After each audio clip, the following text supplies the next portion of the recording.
Bonjour à tous et bienvenue sur Sensation. Aujourd'hui, je reçois Yannick Lefort. Bonjour. Bonjour. Vous êtes chef pâtissier, connu et reconnu pour avoir fondé la marque Macaron Gourmand en 1999 et vous êtes également co-auteur du livre Parfum d'Essonne qui vient de sortir. Alors, il s'agit d'un livre de recettes culinaires à base de produits locaux. Ce livre est une initiative du département de l'Essonne. Comment avez-vous été contacté pour faire partie de ce projet ?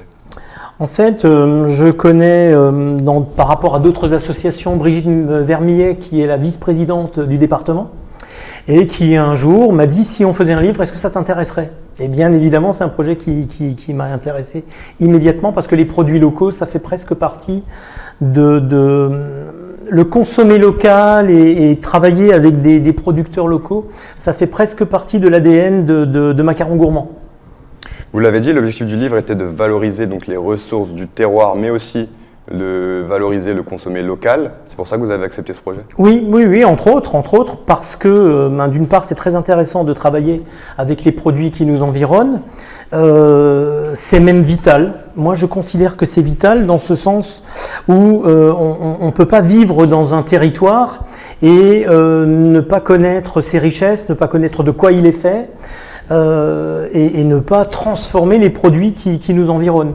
Donc c'est dans ce sens que je considère que c'est vital. Et de surcroît, l'Essonne est un département, on l'ignore un peu, mais l'Essonne est un département agricole dans lequel il y a énormément de terres agricoles et donc énormément de producteurs et donc énormément de très bons produits. C'est aussi parce qu'il y a de beaux produits que j'ai acceptés.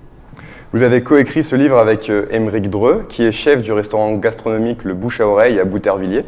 Comment s'est passée cette collaboration ? Est-ce que vous connaissiez déjà ? Alors là également, on se connaissait déjà, on avait déjà collaboré ensemble. Et ça s'est passé dans ce sens où on a essayé d'accorder, pas le piano du restaurant, mais on a essayé d'accorder nos violons. Et à savoir qu'on s'est mis d'accord sur le niveau technique que devraient avoir ces recettes en ne perdant pas de vue qu'elles devaient être réalisées et réalisables par des amateurs. Avant, on disait par la ménagère de moins de 50 ans, il y a encore quelques années, on disait qu'il fallait que les recettes soient réalisables par des ménagères de moins de 50 ans. Aujourd'hui, vous avez des hommes, des femmes qui ne sont pas forcément des ménagères de moins de 50 ans et qui pâtissent, qui cuisinent à la maison. Et donc on s'est mis d'accord ensemble, on a plutôt réglé le curseur ensemble. Et il se trouve que bizarrement, je ne sais pas pour quelle raison, mais c'est peut-être pour ça qu'on s'entend bien avec Aymeric, on a à peu près, lui en cuisine et moi en pâtisserie, on a à peu près le même style. Un style qui est plutôt gourmand, qui est pas rustique, mais pas extrêmement technique. Plutôt directement consacré aux saveurs et aux sensations qu'on peut ressentir en bouche. La collaboration a donc été plutôt facile. Combien de temps au total ça vous a pris d'écrire ce livre ? Alors en fait, on a réalisé chacun 8 recettes. Aymeric 8 recettes salées, bien évidemment, en tant que cuisinier. Moi, 8 recettes sucrées. Entre la conception des recettes, la recherche des produits, parce que ce sont des produits qu'il faut quand même aller chercher sur place. C'est-à-dire qu'un safran de la Ventoux, par exemple, il est un tout petit peu plus difficile il est plus difficile de se procurer ce safran-là que n'importe quel safran de qualité moyenne en grande surface. Donc il faut aller chercher les produits, il faut rencontrer les producteurs. Entre la mise au point, la conception du produit et la rencontre avec les producteurs et les échanges qu'on a pu avoir avec Aymeric et les différentes réunions, je pense qu'il y a à peu près 6 semaines de travail. Alors, vous l'avez dit, est-ce que vous avez même appris des choses vous-même en travaillant sur ce projet ? Bien sûr. J'ai par exemple fait un pain de gêne aux noisettes et à l'huile de chanvre. L'huile de chanvre, c'est un produit que j'avais eu la chance de découvrir lors d'un salon de l'agriculture. J'avais rencontré donc la dirigeante de Culture Chanvre sur ce salon de l'agriculture. Elle m'avait échantillonné bien avant le projet du livre. Elle m'avait échantillonné, je l'avais goûté, je l'avais dans un coin de ma mémoire et dans un coin de mon économat, mais je ne l'avais pas encore testé. Et là, c'était l'occasion de le mettre en œuvre, ce produit-là. C'est une huile très parfumée avec un spectre aromatique très large. C'est une huile très parfumée qui se marie bien avec la noisette, mais que je n'avais jamais utilisée. Donc ça a été l'occasion de la tester, de la goûter, de la marier avec les produits adéquats. Oui, j'ai appris énormément de choses. Alors vous avez décidé, en collaboration avec Émeric Dreux, de baptiser ce livre « Parfum d'Essonne », avec le jeu de mots « fin ». Expliquez-nous ce choix. Alors très honnêtement, le titre ne nous revient pas. Le titre, il revient, je crois, à un comité éditorial qui s'est occupé de la communication et de la diffusion de ce livre, aussi bien au niveau du département qu'au niveau de l'éditeur. Et je crois que le jeu de mots leur est venu lors d'une sorte d'orage de cerveau, de brainstorming.